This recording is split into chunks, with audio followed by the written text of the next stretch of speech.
这些钱够不够我去柬埔寨花3天呢？这 AI 给我的计划太不靠谱了，我必须得更改一下行程。我现在所在的这个小岛刚好就卡在老挝和柬埔寨的中间，我是应该向北原路返回，还是向南硬闯看看呢？豁出去了，改到柬埔寨吧。但是如果我不改行程的话，也许我的无人机也就不会被充公了。这 AI 也并不是一无是处的。这8天的行程里，从泰国的高度商业化到老挝的原始和佛系，再到柬埔寨的野性和未知，透过它的帮助，我对发生在这一片土地上的故事了解得更加的透彻，甚至还放下了对杀猪的仇恨。从老挝的法式风情了解到这里的殖民历史，从红色的土地看到了这里曾经付出过的代价，残败的千年古寺又见证了多少代王朝的兴衰呢？但我更加感恩的却是这里的竹筒饭，因为在100多公里外的小岛是不会时刻给你留饭的，它留下来的就只有浓浓的人情味和人力也没有办法干预的自然美景。但是人力的干预也还是令这里古老的江豚彻底的绝迹了，所以就只能在柬埔寨的菊井才能够看到它们了。在菊井也是有着这种经典的竹筒饭的，看来国界这种东西也是改变不了文化的相连的。但这条全世界最大的手工竹桥就很快得要改变了，因为它最终也还是敌不过现代工业的竞赛。在这一个讲求效率和利益最大化的年代，柬埔寨金边的发展是不是刚好给了我们一份反面的教材呢？เที่ยวนู่นนะลูกค้าแบบนี้ไปได้ไหมได้มีคนเพิ่มใช่ไหมเพิ่มอีกคนเหรอ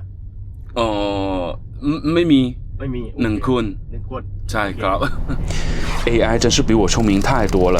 从泰国乌汶机场去边境，公交、拼车还是打车，发车时间、地点和价格，它全部都给我列得清清楚楚的。我呢就选择了打车，因为有钱啊。开玩笑的啦，我是要找他报一个价，看看包车在东北这里玩2天要多少钱。我原计划是以曼谷作为起点，先到老挝的巴色，然后4千美岛，再原路返回到乌汶。这个路线倒是没有问题的，问题就出在 AI 的估价和市场价实在是差太远了。จากนี้เดินไปนู่นเหรอใช่เข้าไปตรงนี้เหมา1,200ค่ะถ้านั่งรวมล่ะนั่งรวมคนละ200รอคุณค่ะอ๋อโอเคคุณดูอันนี้ไลน์อันนี้ได้แล้วก็เธอมาได้如果不是问了他，我还以为是因为2个国家的贫富悬殊太大，这些人都无家可归呢。เขาอยู่นี่ทำไมขายลอตเตอรี่ขายลอตเตอรี่เหรออยู่นี่ขายลอตเตอรี่ขายลอตเตอรี่ขายที่ขายนี่ลอตเตอรี่ใช่เดี๋ยวขออนุญาตถ่ายรูปนะคะจะให้ลูกรับอยู่ฝั่งโน้นค่ะโอมีเคลูกชายรอรับอยู่ฝั่งโน้น泰国的他拍了我的照片发给他的老挝弟弟，我走过去之后，他的弟弟就会接应我。这一条地下通道，如果不是之前听 AI 说很可怕很可怕，我是真的一点都不觉得有问题。这 AI 还说，等你过境到老挝的时候，就会有一大堆的司机来抢客，拉扯你的行李，让你去坐他的车。填表、交钱等落地签，如果不是我填错了一张表，一切都挺顺畅的。行表สบายดี它这口岸大楼进出口是长得一模一样吗？加上我进来之前和出关之后都能够看见这个老挝弟弟在，我还以为我是在原地打转呢。你看吧，这里有人在拉扯抢客吗？所以我就问 AI 他是从哪里得到的消息，他说很抱歉啊，是我把另外一个泰老关口的情况硬搬来这里说了。哇，你这也太儿戏了吧！如果我是坐在你自动驾驶的车上，你不是把我拉到海底去了？老挝的公路和泰国那边比起来，就真是差太多了。不说这些不文明过马路的老牛，还有从关口去市区只不过是40公里，居然得过3个收费站，难怪车费都要40多块了。泰国那边包车跑了2个多小时，也都还不用200块呢。就这样，早上从曼谷的家里出发，7个小时之后，我就在老挝的酒店里了。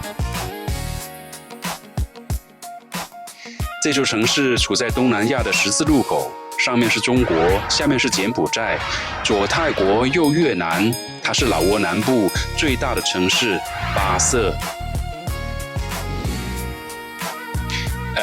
这里不是写着百戏吗？那是因为这个地名是当年下南洋的人用粤语或者潮汕话按照近似音写下来的。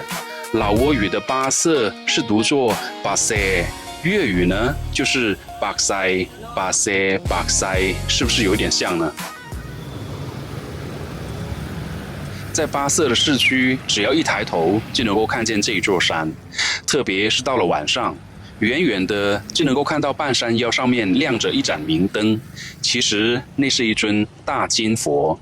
这一座23米高的金佛坐西朝东，安静地俯瞰着众生，而我就刚好借着它的视角，把日落、小城和湄公河两岸都尽收眼底。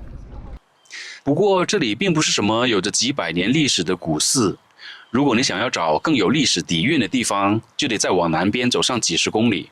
那里有一座大型的世界级的文化遗产，但是它选址在那，居然是因为那个山顶长得像是男性的生殖器官。啊？你没听错，就是长得像吧。游客在这里必做的一件事情，就是向着波罗芬高原出发，也就是向着越南的方向，去看一下那边的咖啡园和瀑布。你能看得出来这一条不是2条，你能看得出来这2条瀑布有40层楼那么高吗？如果觉得还好的话，就交40美元玩一下这个极限的滑索吧。要记得往下看一看哦，瀑布冲下去的地方，那可是千万年前的死火山口来的。我就算了，还是坐在旁边喝杯咖啡，看你们玩吧。你不用担心，出发之前是有教练会带着你练习一次的，你记得做好表情管理就行了，因为他们还会帮你拍视频的。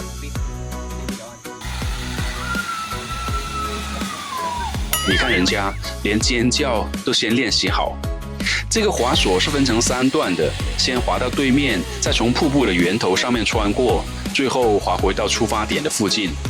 这个40美元，你觉得贵吗？如果嫌贵的话，我还有便宜的，这里才7块钱的门票，它叫达渊瀑布。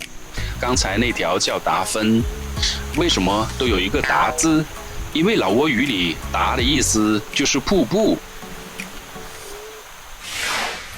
在这里花7块钱是足够让你玩1天的，因为这条瀑布可以说是超级的坦荡，从源头到水帘下面的深潭，你都可以去玩。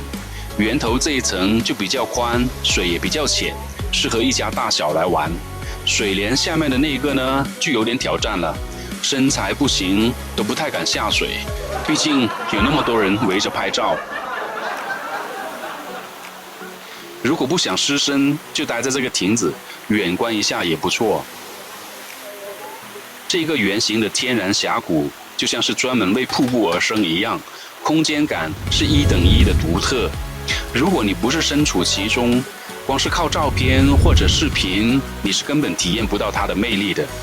这个空间太大了，360度都是景色。这也就是说，你想省7块钱门票的话，你只能看到其中的一个角落。我呢，就更加愿意花多几个7块钱，享受一下餐厅里面的服务了，又便宜又好吃。在这里，泰铢是完全通用的。我早上带了1000泰铢出来，加油、吃饭、买门票、喝咖啡，这整整1天下来，居然都还没有花完。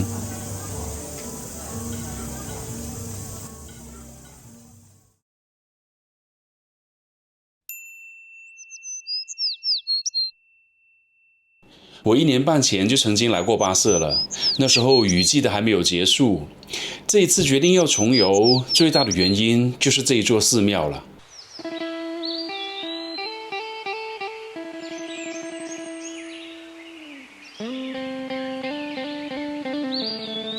这里原本的样貌是不太能看得出来了，但是那种气场可还是在的。它利用天然的地势坡度，从湄公河的平原到山脚，再一路笔直地向着山上延伸，形成了一条极具庄严感的中轴线。从这2个巨大方形的水库，你就可以想象它当年的规模了。那可是1500多年前的设计来的。我上一次来的时候就被惊呆了，直到这一次，我才终于想到一个词可以形容它，那就是画卷。像《清明上河图》的那种画卷，那种必须要好几个人帮忙，带着浓浓的仪式感，才能够将它小心翼翼地慢慢展开的山水画卷。这座寺庙最初是供奉印度教的，印度教认为男性的生殖器代表着人类繁衍和宇宙的本源。现在被云遮住的这个山尖呢，就说是形状恰好就跟它一样，所以古人才认为这是神的启示，这个庙得建在这里才合适。当然，以上的解说只是为了方便大家理解，可能过于俗了。我在这里并没有要冒犯相关信仰的意思。事实上，如果要用专业的术语来说，印度教崇拜的是湿婆神，而林伽是他的化身，还要包括底座，也就是油泥之类的复杂概念。如果真要彻底说清，可能要再多几个小时都不够。我只是在最浅表的外围给大家打一个通俗的比方罢了。如果要把这里1500年的历史也通俗的浓缩一下的话，它是经历了5代霸主的。第1代霸主建起了这座神庙，第2代霸主就把它扩建到了极致，到了第3代霸主，这里就变成了祖宗的祠堂了。逢年过节的就会回来拜一拜。第4代霸主呢，也就是法国了，这里应该就沦为废墟了。第5代就是现在的老挝共和国了，把这里变成了一个景点，同时进行着艰难的文物修复工作。这里非常受到泰国游客的欢迎，每到周末，重机车队就像是定期放风一样的跑来。对他们来说，算不上什么出国旅游了，只是回了趟老家，因为他们的祖先很多都是从这里出去的。以这一座瓦普寺为中心，方圆500公里，包括老挝的首都、柬埔寨的首都、泰国的东北部、越南的胡志明的周边，他们都是共享同一个霸主的。他们本来就是一家人，只是从第3代霸主起才分了家。老挝的旱季可不是开玩笑的，随时都给你补个妆。我这时间卡得挺准的，接我的车子已经到了。租车行的服务也还挺到家的，老板直接到酒店把摩托车给骑走，省得我还得自己跑一趟去他店里还车。按照 AI 给我的原计划，今天是包车先去看古寺，然后再直奔4000美岛的。还说老挝的物价便宜，包车也就600-700块就可以了。结果租车行帮我问了一大圈，并不是钱的问题，是根本就没有闲车，因为当地的车都跑去拉拼车了，没有空闲的给你来做单包。没办法啦，你总不能对 AI 发火吧？如果一路上都是这种状况，我肯定是会晕车的。好在这只是拐道去接一个酒店的乘客罢了，颠了10多分钟之后，又回到了正常的马路上。大家都挤在这里买零食和水果，唯独这一位大哥却跑去买了一个电蚊拍。我就问他，你是之前有去过那个岛吗？知道那里有很多蚊子吗？他说没有去过，但是备着应该也是能用上的。So Plan B。扎进这台面包车3个小时之后，我就好像来到了另外一个世界了。网上都说这里适合躺平，时光经过这里都会变得慢了下来。就这样一条小街道吗？转个弯就更惨了，我都不敢相信这是通向酒店的路。网上还说这里是背包客的天堂，其实不太准确了，应该说非背包客慎入才对。你看这条泥路，它能拖行李箱吗？说适合躺平倒是很对的，特别是像我这样一手拎着箱子，一手还要拿着摄像机，从码头走25分钟才能到酒店，一倒下100%就能躺得平平的了。在这里，我的现代被服务心态是被疯狂的吊打的。你没有提前和酒店约，就自己走路。过了饭点，餐厅就不会给你一个人开，鞋子也要摆在统一的地方。你心态上的放松是可以的，但是行为上就没得你放肆了。好在我上午买的竹筒饭还有1根，真的是救了我一命。这蚊子是真的有的，但是电蚊拍能解决它们吗？เด็กๆมีพัดลมไหมมีพัดลมไหมไม่มีเหรออันนี้เป็นยังไงยุง除非你一直躲在房间里吧，因为那里没有蚊子。这个时候，泰国的司机回信了，报价要8000泰铢，砍到最低也要5500。原来 AI 和我说的只是3000多块泰铢，相差太远了。ไปที่กระบี่กับนี่ไปกระบี่ใช่ไหม？从这里去柬埔寨的游客太多了，酒店也早就司空见惯。毕竟从这里半个小时就可以去到关口了。加上本来我就想拍湄公河主题的影片，也就是他如何从发源地中国流经老泰柬，最终从越南流入大海的这一个过程。这样一来，也就顺道把柬埔寨的这一段给拍了吧。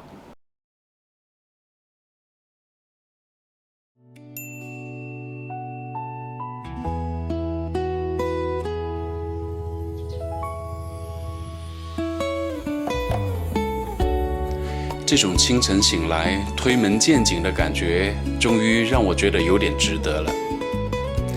岛上的渔民好像起得更早，买菜回来的路上还顺道捞了1网鱼。骑着自行车，感受一下这原始的路面所带来的自然震荡。晨风吹在脸上，空气中弥漫着田野的味道。我正身处在茫茫大河中的一座小岛上，你没有听错，老挝是纯内陆国家，是没有海的，所以这座岛是在湄公河里的。看着这像是果冻一般的绿波，你也不愿意相信它就是在龙坡邦黄到泛泥，在泰国廊开又蓝绿到诡异的湄公河水吧。它们原本是流淌在一条常规的河道里的，到了这里之后，河道被迫散开了，因为前方多了很多凸起的小岛和暗礁。同时，老挝这里和柬埔寨的海拔是相差了10多20米的，因此形成的落差，河水想要继续保持水面如镜是不可能了。正是因为这些点缀着河流的小绿洲太多了，这个区域才叫做4000美岛。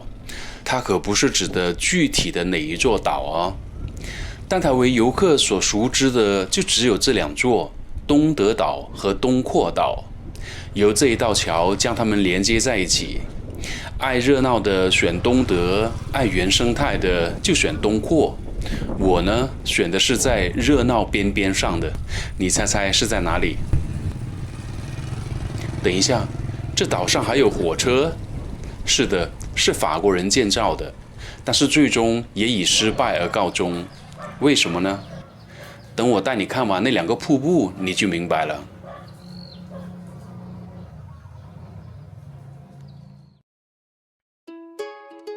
在这道桥的不远处，就有一个利比瀑布。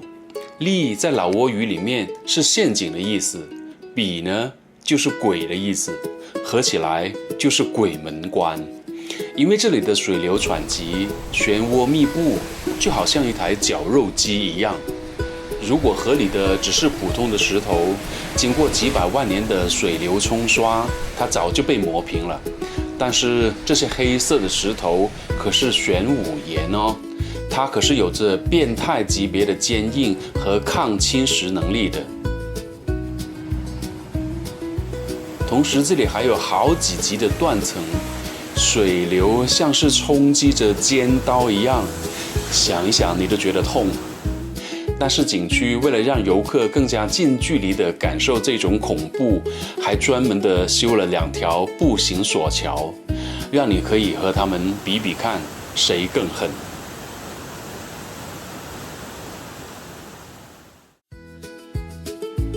这里是世界上最宽的瀑布，没有之一哦。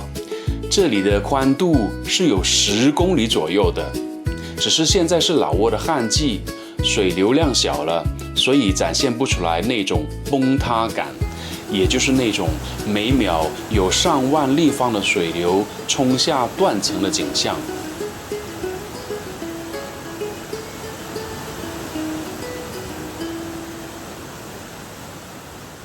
所以船如果想要通过这2个瀑布是完全不可能的，这也就是法国人为什么非得在岛上修铁路的原因了。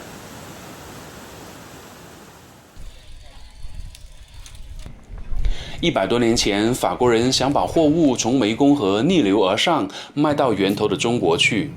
湄公河除了在4000岛的这个区域，其他的河段要通船是没有问题的，唯独就是这里过不去。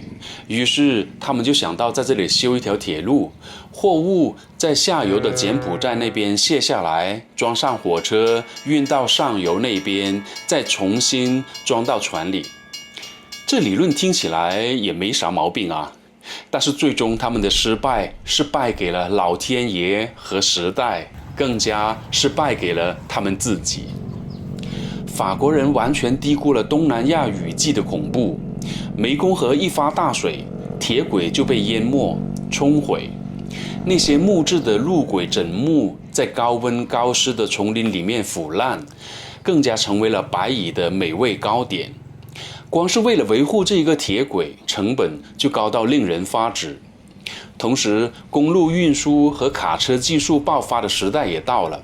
他们法国人自己也沿着湄公河修了一条当时还勉强能通车的公路，虽然说是颠簸，但是不需要铺铁轨，也不用反复的卸货装船，踩着油门就行了。于是这条铁路瞬间就失去了经济价值了。把这一个新的公路时代带进老挝的，正正是法国人自己。所以打败他们的不是自己又是谁呢？如果以现代社会的标准来打分，这里绝对是一个不及格的差生。工业产值为0，农业完全是靠天吃饭。旅游业的话呢，追求精致打卡的游客是吃不了这种要背着大包拼车挤船的苦的。加上地理位置又是在边境的地带，交通配套什么的就更得不到什么资源了。在被法国殖民前，这里也曾经是泰国的前身，暹罗帝国的附属国，所以我的散装泰语在这里也还是有一点用武之地的。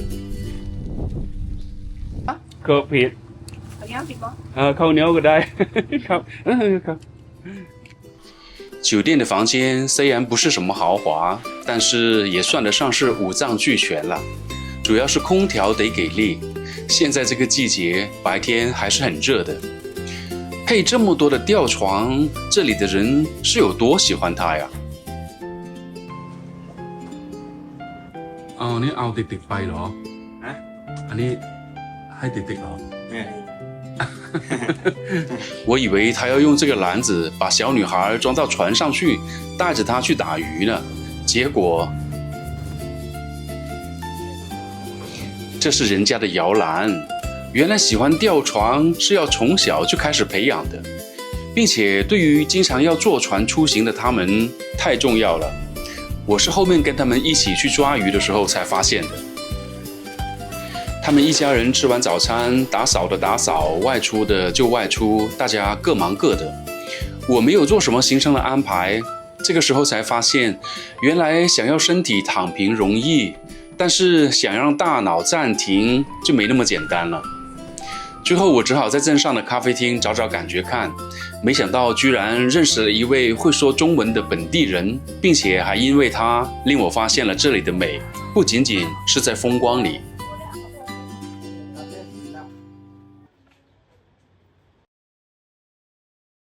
你好吗？好，你刚到是不是？我昨天到了。昨天到。对，来坐一下。他说你去中国工作，所以会说中文。你觉得中国好吗？可以，可以啊。那个是，比老婆那么贵，蛮贵。就是东西很贵。对。啊，但是赚的钱多，对，这东西贵嘛。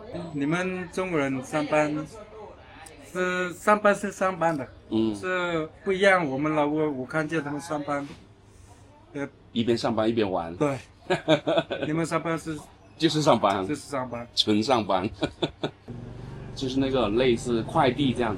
不是物流。对。大货车。对。从云南开回到老挝来。对。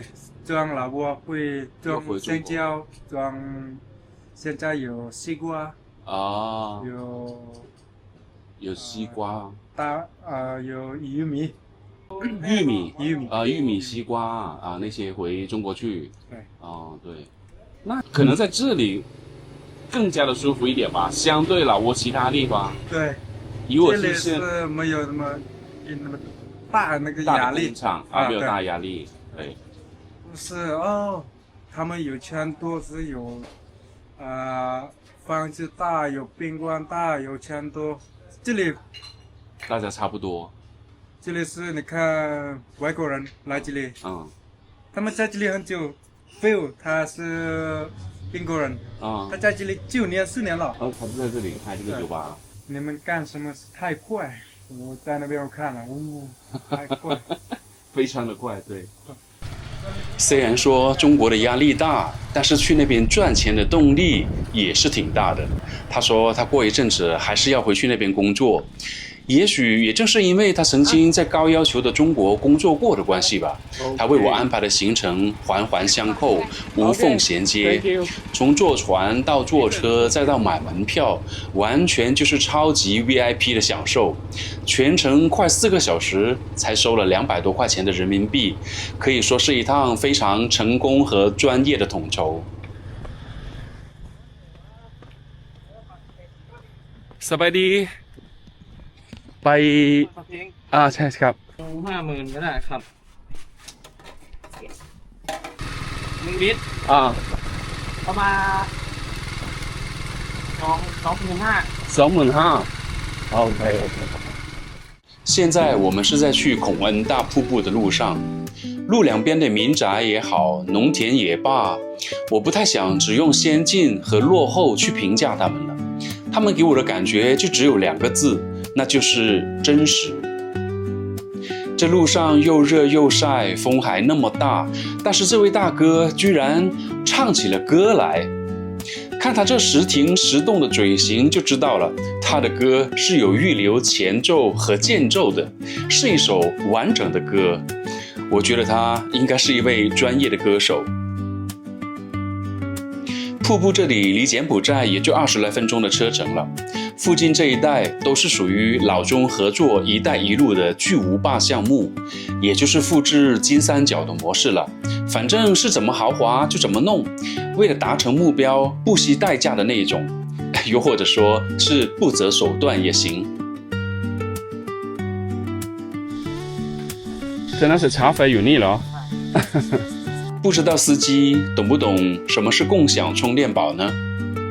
ตอนนี้ไม่เคยเห็นมีคนอยู่นี่ทำงานนะใช่ไหมประมาณ2 ปีได้แต่ว่าช่วงนี้ไม่ค่อยมีนะ。司机说中国的游客来都是住在这一个白色大门的里面的，但是最近这2年都没有怎么见着这里施工。我本来还问了他每天的收入有多少，但是他就有点害羞说有时候有工作，有时候没有，所以都没有怎么计算。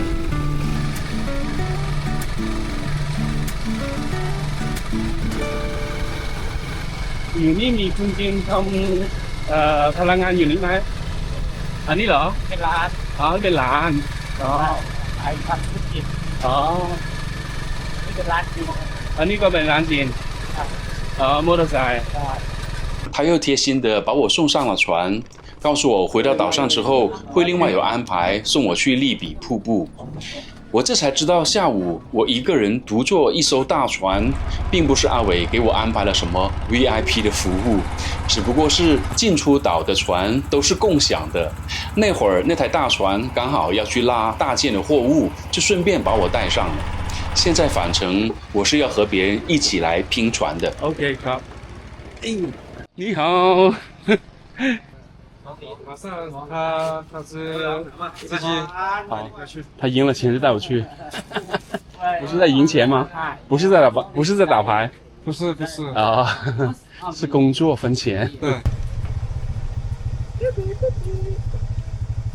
你这是人肉喇叭吗？大哥，你挺有创意啊！这条沿着河边的路就是最多游客聚集的区域了。估计是阿伟为了让我更加了解这里，特意让司机走这边。否则，如果走上午我骑自行车的那条道呢，是会更近的。这个安排太合理了，让我看到了直接在河里洗澡、洗衣服的村民，还有在稻田里面踢球的小孩。这种日落而息、归家团聚的鲜活，一直都在我眼前出现。这种感觉太美妙了。可能是因为这个岛太小吧，司机好像认识所有的人，一路都在跟他们打招呼。路上遇到车子有状况的，还停下来问他要不要帮忙。在过桥的时候，尽管在拍照的游客挡路了，他也并没有催促。我觉得他应该不只是司机而已。他又帮我买好了门票送我进去。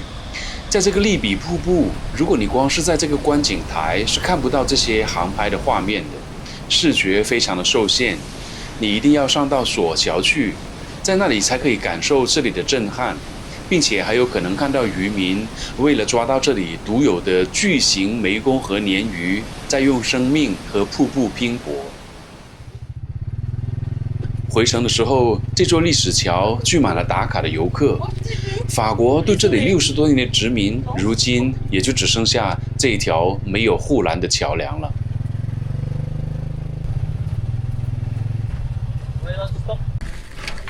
路还是这一条路，但是这个时候的我，在看了这么多真实的鲜活之后，心态上已经有了转变了。อันนี้รถเขาไม่มีรถเขาได้ไปได้ไหม โอ้ได้ละจะใช้ของคนนี่ ไม่เอาแล้วฉันไม่เอาก็ได้ โอ้ใส่ฮะเอาเหรอOK 昨晚看到他在吃鱼，我以为是点了单就会有的吃的了。 คุณรู้ได้ว่า 100% มีปลาเหรอ ถ้าไปแล้วไม่มี กินอะไร ไปมีบ่มีเลยมันบ่ได้กิน เยอะเอ้ยนานี่ใช่ไหม นั่นแหละ โอเคติดไปไหมไปเหรอไปบอเอาอะไรหาเปล่าเอาอะไรหา ใส่รอมันมีอยู่3หลัง อี3หลังแต่ก็แถวนี้ใช่ไหม แค่นี้แหละ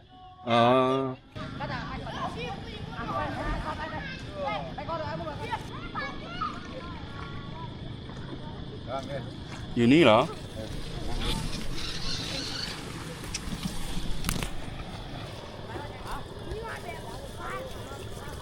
บ่มีปลา โมมีเหรอ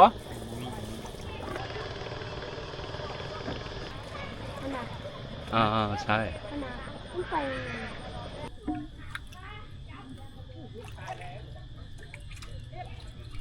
ปูไม่ได้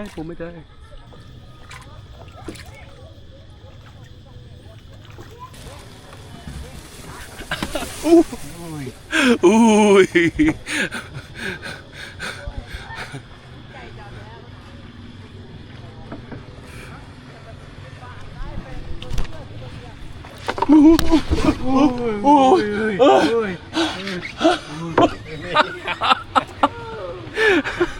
ติดไม่กลัวเขาไม่กลัวเหรอไม่ได้กลัวมากเว้ย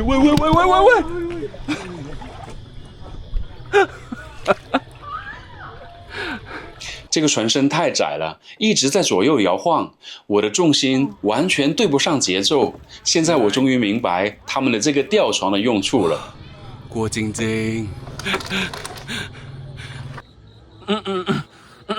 อันนี้โอเค ปล่อยตัวเดียว ไม่เอาเหรอ วาง ไม่ได้กินเหรอไม่ได้กินไม่เป็นไรแล้ว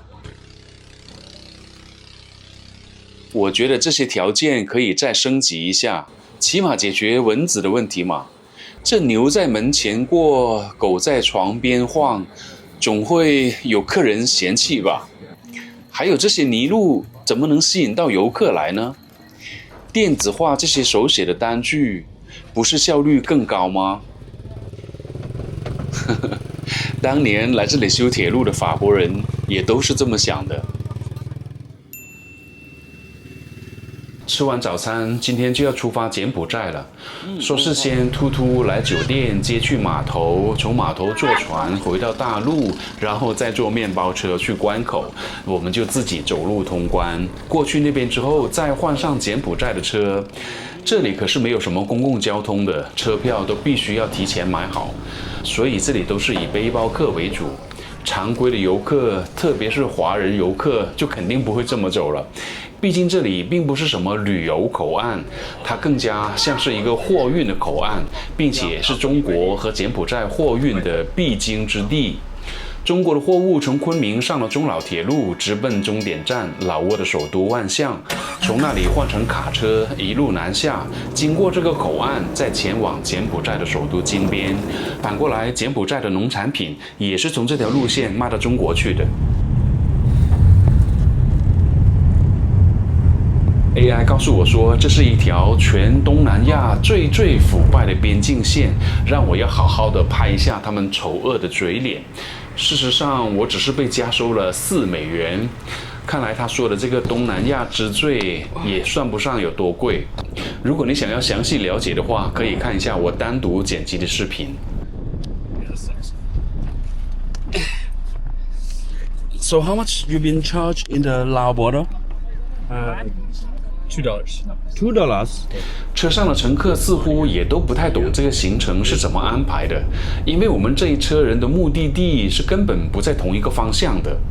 就好像刚才和我聊天的那一个美国人，他是要去暹粒的。暹粒，这个暹粒和泰国的前身暹罗有什么关系吗？它还真的有。暹粒在高棉语里的意思就是暹罗的落败之地。你看他们俩当年的恩仇都上升到要用一个地名来怼脸辱骂的级别了。之前不是说过吗？在第1、第2代霸主的时候，老挝、泰国、柬埔寨都是一家人来的。是到了第3代的时候，泰国就把柬埔寨给打败了。那你说人家恨不恨呢？不过后面缅甸又把泰国给打败了，英国又把缅甸给打败了，那之后英国又被谁打败，反正历史就是这样吧，打了败，败了打。原来这一辆车是从口岸接上所有的乘客，来到这一个上町之后，再分发给不同的车，前往不同的目的地。Do you mind if I put your face in my YouTube channel? No, OK 。从他们的聊天里了解到，来东南亚的泰劳检阅旅行就像是他们的成人礼一样，是每个人都必须走一趟的，并且路线也都大概是如此。说是 AI 建议的，我就开玩笑问他们说：“你们用的是同一个 AI 品牌吧？”就这样一路奔波，5个小时之后，终于上到了柬埔寨举景市的突突车了。乍看之下，这河滨公路都还挺现代的嘛，房子也都很有法式的风情。因为这里也曾经被法国殖民过，但是车子没开几分钟就开始到烂路了，这怎么感觉有点像是到了难民营的感觉呢？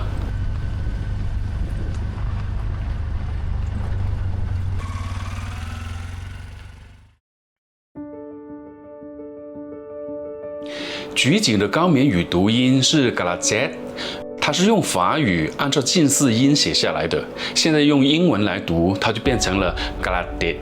那中文的发音就差得更远了。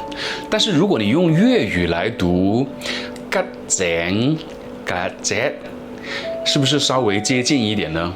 因为中文的名字当初也是用粤语或者潮汕话的近似音写下来的。如果你说既然之前都那么多的错误了，那就把它推翻了，从头来过嘛，这样多好。这个国家就真的有一个领导人是这样想的，他认为历史的错误太多了，必须要先把它推倒，再重新开始，从而引发了人类史上最血腥、最暴力的红色高棉惨剧。他要把所有认字有知识的人全部都消灭掉，因为这样就没人记得历史啦。他还要把城镇里面所有的居民都赶回到丛林里面去，好让一切都从零开始。谁不愿走的话，格杀勿论。在那3年08个月里面，柬埔寨失去了1/4的人口，足足有200万人。这个事情不就像是2000多年前中国的那场焚书坑儒吗？难道那个领导人就没有读过历史吗？结果恰恰是他不仅读过历史，还读了不少，甚至都有能力去法国留学。但也可能是在那里受到了所谓的激进派要把日历重置为0年的启发，他也要在柬埔寨按下一个重置的按钮。历史上有很多的独裁者都有一种纯粹主义的洁癖，他们认为城市就是罪恶、欺诈和资本腐败的温床，只有最原始的农业劳作才是最纯洁的。完了，我好像挺认同的，特别是到了他的首都金边之后。You talk to the driver, tomorrow. 酒店的老板娘告诉我，这些贴着中文对联的果真就是难民的一种。他们是在法国殖民期间从越南跑过来的人，现在越南回不去，柬埔寨也不认，所以就变成了没有身份的人。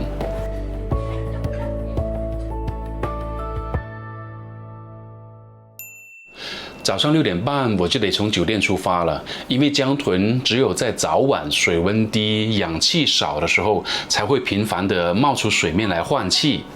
昨天晚上酒店里面的一位澳大利亚的游客告诉我，在这里看江豚是不需要运气的，你100%都能够看得到，但是你能不能够拍到照片或者视频呢？那你就得运气足够才可以了。你们猜猜看，我拍到了没有？这片水域的湄公河伊洛瓦底江豚是和海洋里的那些海豚属于同一个家族的，但是也和人类一样，为了生存，有些离乡别井的去到大海里面继续的进化，有些就留守在了这条淡水河里。但是这条河已经不是当年的那条河了，所以现在呢，这里就只剩下不到100头的江豚了。对于生物的演化史来说，它们就像是活着的标本一样。我已经听到他们喷水的声音了，不要眨眼哦，他们要来了。5、4、3、2、1。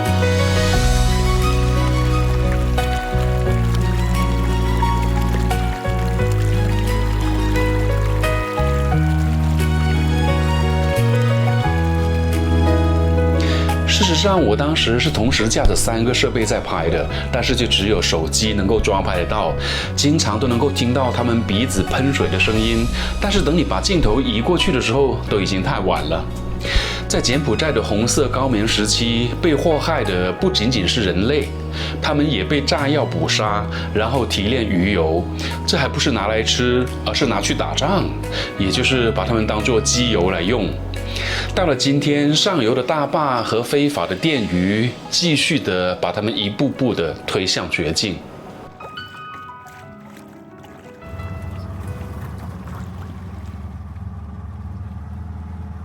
They cook here. Okay, I buy 2. 用拼凑的英语手脚并用，也必须得要买它，因为听说菊景这里的是公认的全柬埔寨最美味和最出名的竹筒饭。他们把生糯米塞到新鲜的竹筒里面，放在这个炭火上面烤1个多小时。你买的时候会把外面烧黑的那层外皮给砍掉，按照重量来计算售价。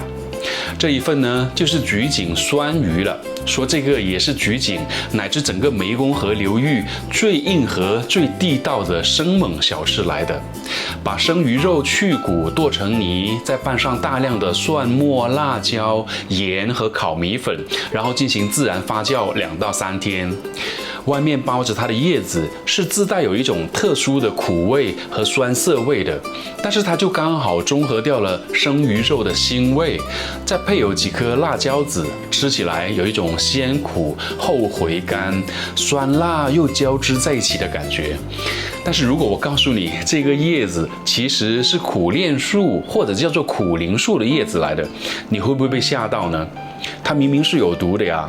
但是你放心吧，柬埔寨这里的是印度的苦楝，是著名的药食同源的植物，是有清热解毒、抗炎、防疟疾的功效的。看完江豚，我就要去金边了，因为我想要顺着湄公河的轨迹看一下沿岸的真实生态，所以我就下了重本，用$100包下了这一台车。作为一个几乎没有炼油工业的国家，这里的油价比国内都要便宜。但是如果路况、车况不好，低油价也是于事无补的。就好像是这个国家的命运一样，红色高棉把这里变成了废墟，你是先修路呢，还是先换车，还是先稳住油价呢？这都是很难的，并且历史的伤口愈合起来也是极其的缓慢的。1979年那个疯子倒台了之后，柬埔寨也并没有马上迎来它的春天，就好像你砍掉一棵树只需要几分钟，但是你要把它种起来就不是那么简单了。柬埔寨是直到接近2000年的时候才算是真正的结束了战争。那个疯子虽然是死了，但是他的目标却实现了。这一个国家他不得不从零开始。这些戴着头巾的穆斯林是被越南灭国之后逃亡到这里的占族后裔，同样都是流亡者，他们就比举警的越南难民要幸运一些了。他们是拥有合法身份的，差别就在于他们的逃亡是发生在第2、第3代霸主的时期，而市区里面的那些呢，是发生在第4代霸主的期间。所以这么一比较，好像还是前面那几个霸主比较宽容一些。都说老天爷赏饭吃，在这一个到处都能够长出庄稼的国家，是根本不需要担心饿着的呀。但事实却是，这里依然有超过10%的人口是挣扎在饥饿线以下的。明明能够种得出来食物，为什么还会饿肚子呢？因为这些土地和他们是没有关系的。经历了那一个清零运动之后，人和土地的关系也被彻底清零啦，什么证书、档案之类的全都被烧毁了。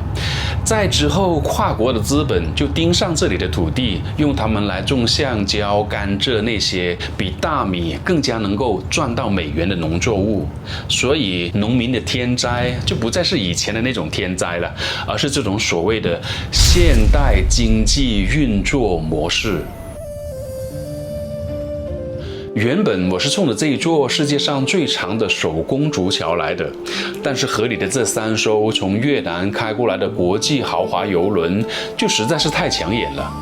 船上面住的都是花了好几千、将近上万美元的欧美游客，他们可能这个时候正在空调房里面喝着冷饮，欣赏这里的原始风情。我并不是想要表达所谓的社会从来都不是公平的啦之类的话，我只是试图用一种更加宏观的方式来和你分享一下资本运作在这一个国家切开的巨大裂口。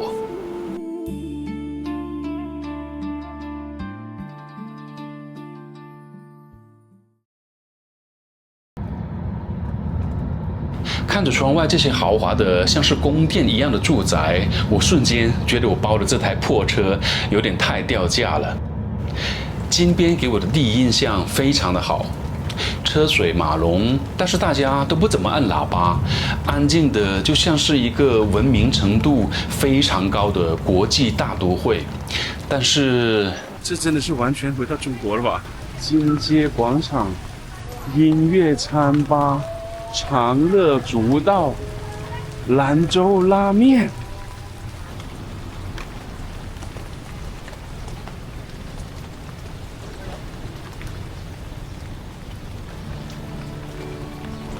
酒店在27楼，这里的配套和上午的取景就真的是完完全全的两个世界了。无敌的河景，繁华的都市风情，房价也才是210块钱。但在这里看到的就只有高级的公寓、豪华的酒店、美容美发店、中餐厅、按摩店、夜总会。那这里的人，他们是在哪里工作的呢？因为写字楼、公司、实业的招牌都看不到啊。在这里的年轻人，从他们的衣着都可以看出来，他们就是住在这里的。但是他们对镜头、对陌生人又极其的敏感，眼神里面好像充满了防备心。我心想，难道他们就没有见过游客到这里来，拿着照相机到处拍吗？这一份广东肠粉味道挺正宗的，但是这个灰产园的宣传物就在我的面前。让我觉得更加不对劲的是餐厅里面其他顾客的对话内容，说什么来这里8年赚了40万，当初是欠了一屁股债过来的，明天要回国了，还说头2年没有赚到钱，好在最后拉到了一个埃及的超级大单，追了3个月才把钱弄到手。我就瞬间打消了和老板聊天的念头。别人是来赚钱的，我是来花钱的，还是保持距离好一点吧。并且饭店外面还有人在发名片，附带着说自家带的小妹哦，绝对的安全。我还是赶紧回酒店房间里面，更加安全一点吧。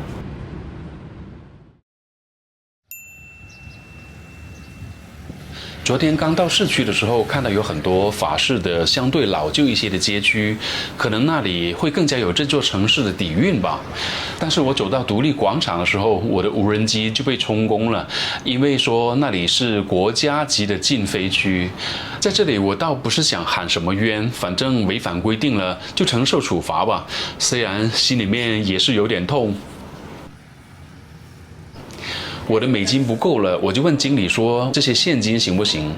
在人民币和泰铢之间，他们选择了收泰铢。这泰检打来打去，大家心里面都是支持自己的国家，但是收到钱就会有可能不一样了。这边的街区很旧，但是餐厅里面的年轻男女都是说着日语、法语、英语，也同样在这边看不到有什么企业。我就很好奇，他们是在哪里上班的呢？带着一大堆的疑问，我不得不求助 AI 了。结果得到的答案又是令我的三观碎了一地。金边这里的科技产业的数量是几乎为0的，实体制造业都在郊区，市中心这里是零生产力的，是一个纯粹为了花钱而存在的消费泡泡。那既然没有实体的跨国企业，这些外国的年轻人从哪里赚钱来这里花呢？中国街区的人是远程赚中国的钱来这里花，西方街区的人也是远程拿他本国的钱来这里花，那些钱是慈善的钱。什么？慈善的钱？你没有听错，是的，这些钱来自非政府组织，也就是俗称的 NGO。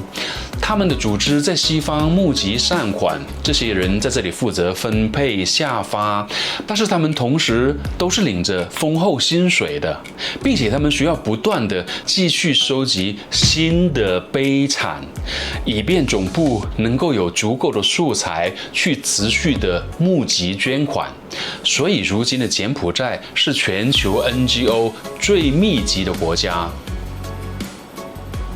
那他们捐款到这里来，对这里的人难道不是一件好事吗？中国人在这里建了这么多新的街道和大楼，难道也算不上一件好事？答案是，刚开始的时候是美好的。不可否认 ，NGO 的确把柬埔寨从死亡线上面拉了回来。中国的资本也是一样，当初的时候的确为这里创造了很多新的就业机会。但是时间一长，规模一大，它就会反客为主了。物价飞涨的程度远远高于本地工人工资的增长。有了工作，但是吃的住的，它并没有比没有工作的时候更好。更加残酷的是，如果这里的贫穷消失了，那 NGO 拿什么去募集捐款呢？他们在这里能够享受高薪、越野车、豪宅，他们难道要重新找一个地方去开展工作吗？你纵观全世界，哪里可以找到既可以拍到最惨的画面，同时又能够享受到最豪华的生活的国家呢？中国资本建起的现代化的都市是和本地人无关的，他们是在中国人自己的圈子里面内循环，在自己的中餐厅吃饭，在自己的 KTV 消费。本地人大不了就找个保安保洁的工作，但是你不要忘了，他们还得和中国人一样去同一个菜市场里面买菜。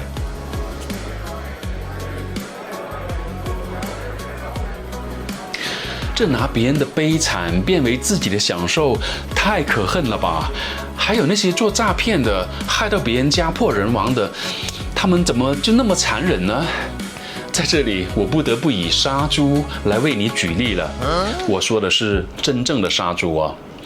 如果你想吃猪肉，我给你一把刀，让你去把猪给杀了。你要听着它的惨叫，看着它的血喷出来，然后慢慢的死亡。你再一刀一刀把它的肉切下来，你可能都不想吃了。但是如果你只是在超市看到那些包装好的猪肉，你会把它和残忍联想在一起吗？这些从业人员也是一样的。他们只是在给猪肉打包装，或者是在煎猪扒的人，他们只是在做着流水线上面的一道工序，在完成一份工作而已。至于猪是什么品种，有多少兄弟姐妹，和他们有关吗？需要觉得自己残忍吗？其实恨他们是没有用的，我并不是想要为他们洗白，我只是希望大家知道，恨只会伤害到你自己，对于别人，对于这个世界是毫无作用的。当年那个疯子就是因为恨才搞出这么一个惨剧。我呢是用看透来把恨放下的。这8天行程里 ，AI 帮助了我把这个世界看得更加的透彻。但是骗子们也会用 AI 去帮他们造假赚钱就是了。同样都是刀子，它用来做饭，霸主用来抢土地的控制权，疯子就用来实现他的幻想。刀子变成了枪炮，又变成了导弹，也可能会变成无形的 AI， 唯独不会变的就是人性了。谢谢你们的观看，再见。